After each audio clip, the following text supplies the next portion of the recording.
This episode is brought to you by Dashlane. Try Dashlane Premium free for 30 days at dashlane.com/infographics and never forget another password to keep all your online accounts secure. The dark web can be considered dark for a variety of reasons. It's dark in the sense that it's largely hidden from the public view. It's made up of encrypted networks that can only be accessed with special browsers such as Tor. This encryption allows users to have an anonymity that keeps their identities mostly but not completely in the dark. And then there's its dark content. While the dark web contains harmless and other helpful websites, it's best known as a black market for illegal items and a breeding ground for other criminal and inhumane activities.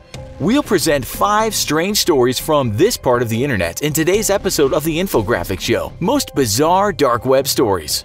5. Red Rooms. The existence of red rooms is the most popular myth about the dark web. According to journalist Eileen Ormsby, a red room is a website that offers pay-per-view live streaming of someone being tortured and/or killed. Red rooms can be interactive too. Paying viewers have the opportunity to type in torture commands in a chat box. Red rooms are generally thought to be an urban legend due to a lack of solid evidence that they exist. According to a Washington Post article, there's not much more proof of their existence other than people on Reddit 4chan in the hidden wiki, trading second and third and fourth hands accounts of red rooms open and closed. In addition, the article points out that red rooms and such operations have never been busted by the FBI's increasingly frequent dark web raids. What also makes people doubt the existence of red rooms are the fake ones that have popped up over the years, such as one that created a stir amongst 4chan and Reddit users in 2015. According to a Motherboard article, the site's owner humorously promised there would be bacon, but the live torture turned out to be nothing more than footage of a man being forced to eat bacon.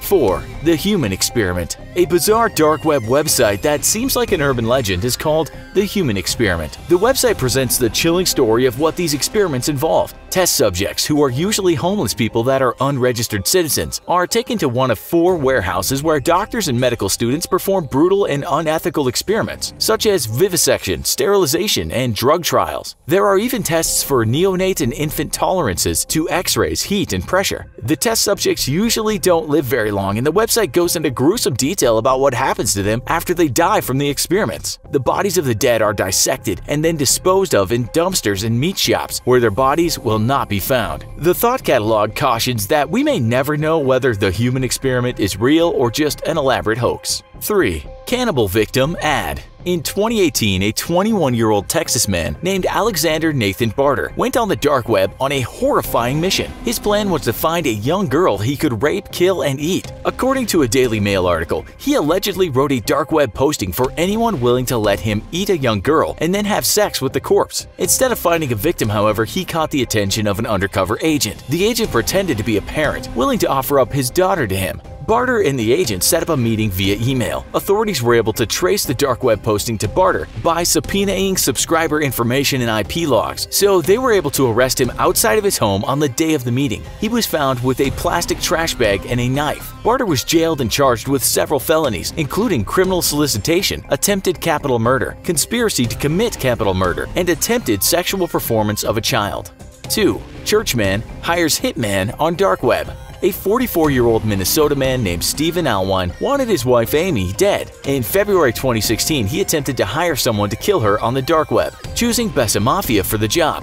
Months passed and Amy was still alive. According to Fox 9, the FBI eventually informed Stephen and Amy Alwine that agents had shut down a phony murder-for-hire operation on the so-called darknet called Bessa Mafia. They also learned that someone with the name Dog Day God had transferred $12,000 in untraceable Bitcoin in an attempt to hire a hitman to kill Amy, although some sources say the amount was $6,000. Despite this setback, Alwine would not give up. He came up with another plan to kill her. This time he would do it himself. A Washington Post article reports that he got a permit for a 9mm Springfield XCS handgun in August 2016. This didn't raise any suspicion because local law enforcement suggested they get increased security. It would be the same gun found near Amy's body on November 13, 2016. She died in her bedroom with a single gunshot wound to her head in what initially appeared to be a suicide. However, a growing body of evidence pointed to Stephen Alwine as her murderer. According to the Washington Post, there was physical evidence. For instance, there was no gunpowder and blood found on Amy's hands, but gunshot gunshot residue was found on Stephen's right hand. Another important piece of evidence from Amy Allwine's autopsy was the discovery of a large amount of scopolamine, a nausea treatment that can incapacitate someone who takes high doses. She had no prescription for the drug. Digital evidence linking Allwine to his wife's murder also emerged. Fox 9 reported that the computer forensic expert Mark Lanterman discovered a 34-digit Bitcoin address on Allwine's computer. Lanterman found it matched the same address obtained when FBI agents shut down Bessa Mafia, and apparently Allwine was dumb enough to purchase scopolamine under the same alias he used to hire the hit on his wife. A detective discovered Dog Day God also attempted to buy the anti-nausea drug scopolamine on a darknet site called Dream Market.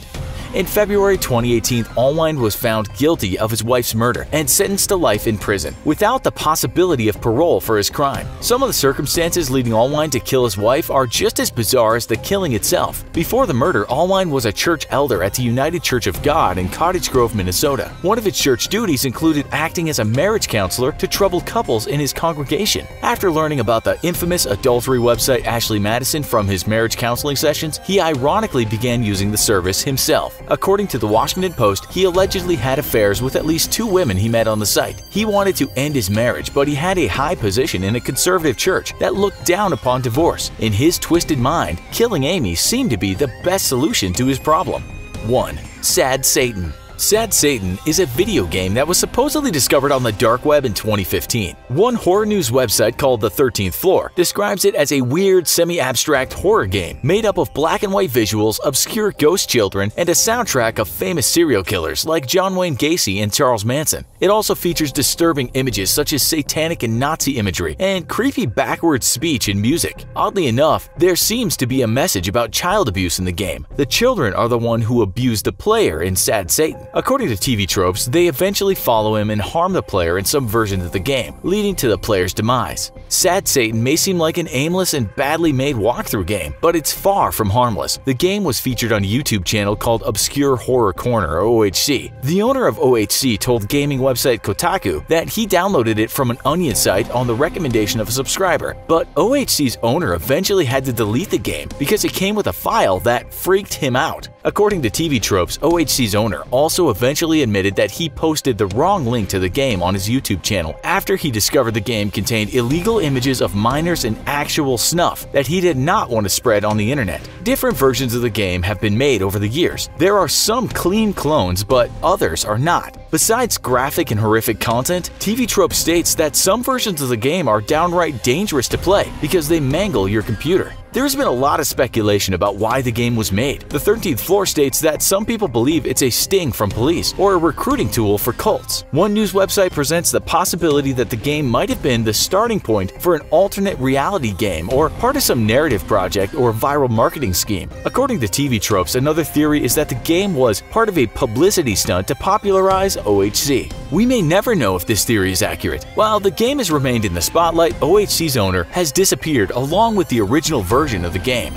The dark web can be home to some pretty bizarre stuff, but did you know that right now it might also be home for your personal data up for sale to the highest bidder? Thankfully, with a tool like Dashlane and its free dark web scan, not only can you know what data hackers may be buying and selling that's yours, but you can also help make sure that you take action to protect yourself online by using auto-generated super strong passwords that are unique to each account. Dashlane's password manager tools helps keep you secure while keeping your life simple. Head on over to dashlane.com/infographics for a free 30-day trial, and if you use the coupon code infographics, you can get 10% off a premium subscription today.